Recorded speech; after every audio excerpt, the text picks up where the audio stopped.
United States Army transport, the C-97. It is a cargo version of the long-range B-29 bomber, now in action against Japan in the Pacific.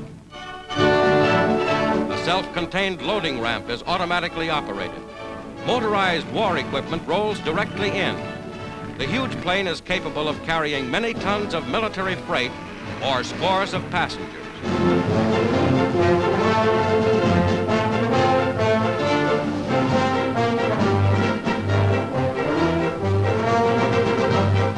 The crew has its own automatic entrance. The plane is constructed with 2 decks and a 2-story cabin.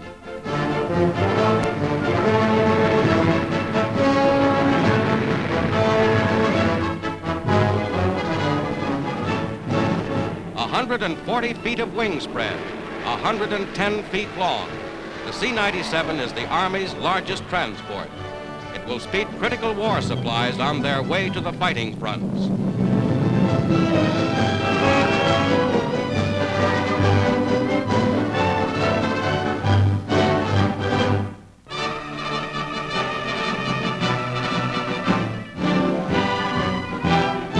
Landing in New York for a welcome furlough at home are 1,300 combat veterans of 4 United States armies now fighting on the Western Front. All bear wounds received in action, and all are veterans of 2 or more campaigns.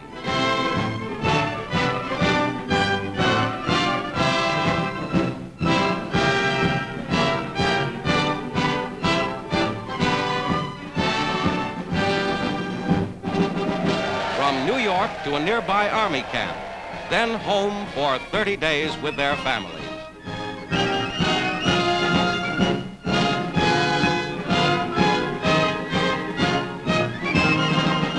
Men and officers of the 1st, 3rd, 7th, and 9th Armies with a short vacation from grim combat.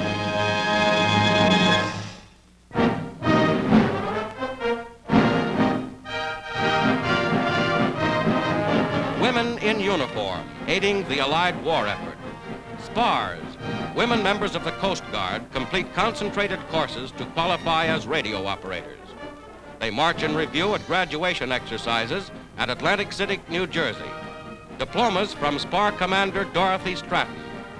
These newly qualified Coast Guard women will replace male operators on shore, releasing them for sea duty. In Italy, the largest contingent of Army women, WACS, ever to arrive in this theater. They perform many duties in supply, communications, maintenance, and other branches of the Army.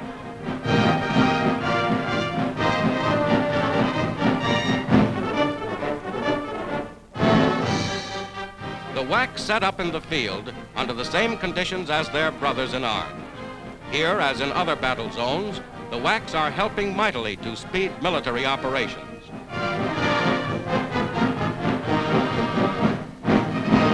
A transport to Britain brings a contingent of Negro Army nurses. Highly skilled in their profession, these women have volunteered from all parts of the nation. They are welcomed by General Davis. In the Pacific, Angels of Mercy, evacuation nurses of the Air Force. They supervise the transfer of wounded from forward positions and then care for them en route to ambulance bases. A stern, demanding job, but one that saves lives. At Fort Myer, Virginia, Women's Army Corps members stand at attention to honor a sister WAC, Private First Class Mary Jane Ford, who is receiving the first soldier's medal ever awarded a woman. Private Ford receives the decoration for heroism in risking her life for a drowning soldier.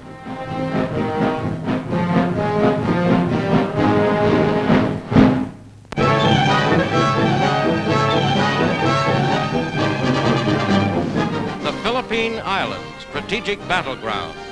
Locked in combat with the Japanese on Leyte Island, American forces suddenly plunged to Ormoc on Leyte's west coast, a 200-mile amphibious operation.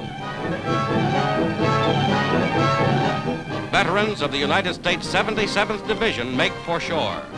They have been secretly shifted from eastern Leyte's battle lines for this surprise blow. Heavy equipment comes ashore in succeeding waves and churns through the ruts of the beachhead.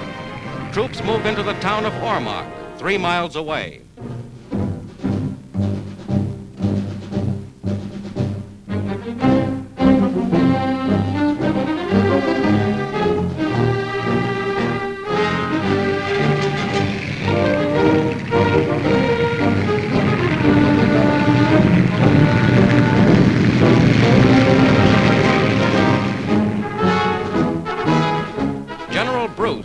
Operating under Generals MacArthur and Kruger, directs the drive to split up and destroy thousands of enemy troops.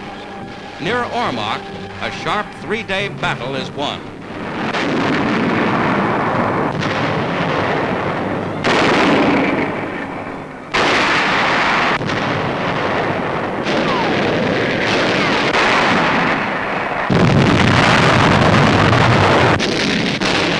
Infantry closes in on an enemy that fights back savagely.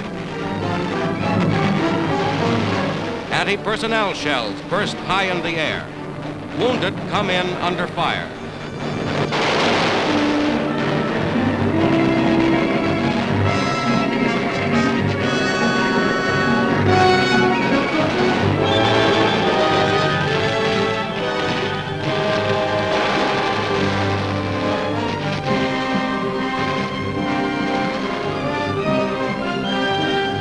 These pictures from Ormoc bring home the suffering and sacrifice of men in just one battle area.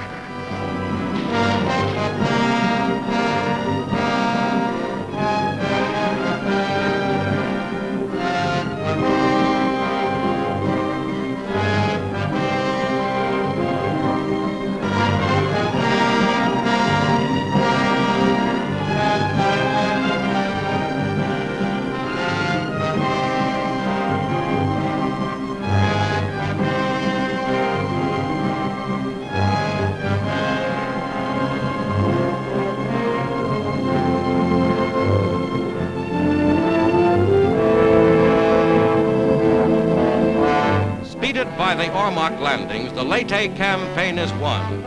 Immediately, a new offensive against Mindoro Island, 600 miles away.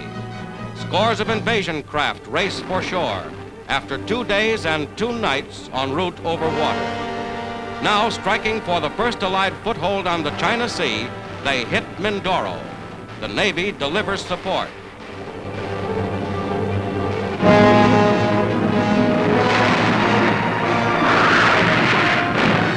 Enemy air attack, beaten off.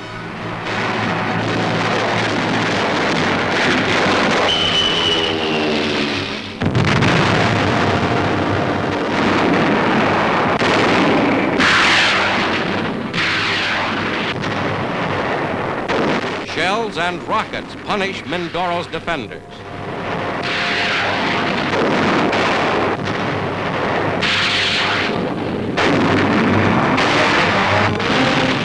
Landing troops come in. The formula of amphibious operations, perfected in scores of landings like this in the Great Pacific Offensive.